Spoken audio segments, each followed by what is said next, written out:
চট্টগ্রামে বহুল আলোচিত 10 ট্রাক অস্ত্র মামলায় সাবেক স্বরাষ্ট্র প্রতিমন্ত্রী লুৎফুজ্জামান বাবর সহ কয়েক আসামিকে খালাস দিয়েছেন হাইকোর্ট। এছাড়া উলফার সামরিক কমান্ডার পরেশ বড়ুয়াকে মৃত্যুদণ্ড থেকে যাবজ্জীবন দণ্ড দেওয়া হয়েছে। বুধবার বিচারপতি মুস্তফা জামান ইসলাম ও বিচারপতি নাসরিন আক্তারের সমন্বয়ে গঠিত হাইকোর্ট বেঞ্চ এ রায় ঘোষণা করেন।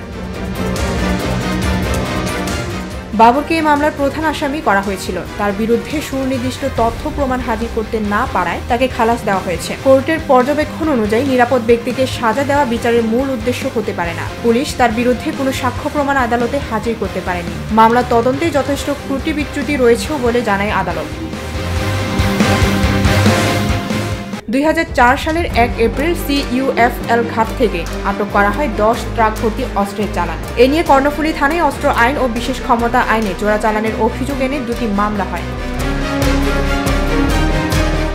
মামলায় 2014 সালের 30 জানুয়ারি চট্টগ্রাম মহানগর দায়রা জজ আদালত এবং বিশেষ ট্রাইব্যুনাল এক রায় দেন। এর মধ্যে অস্ত্র চোরাচালান মামলায় বিচারিক আদালতের রায়ে সাবেক শিল্পমন্ত্রী ও জামায়াত ইসলামীর আমির মতিউর রহমান নিজামী, সাবেক স্বরাষ্ট্র প্রতিমন্ত্রী লুৎফুজ্জামান বাবর, ভারতের বিচ্ছিন্নতাবাদী সংগঠন উলফার সামরিক কমান্ডার পরেশ বড়ুয়া এবং দুটি গোয়েন্দা সংস্থার ঊর্ধ্বতন কর্মকর্তা সহ 14 জনকে ফাঁসির আদেশ দেওয়া হয়। অস্ত্র আইনে করা অন্য মামলায় যাবজ্জীবন কারাদণ্ডাদেশ হয় একই আসামিদের।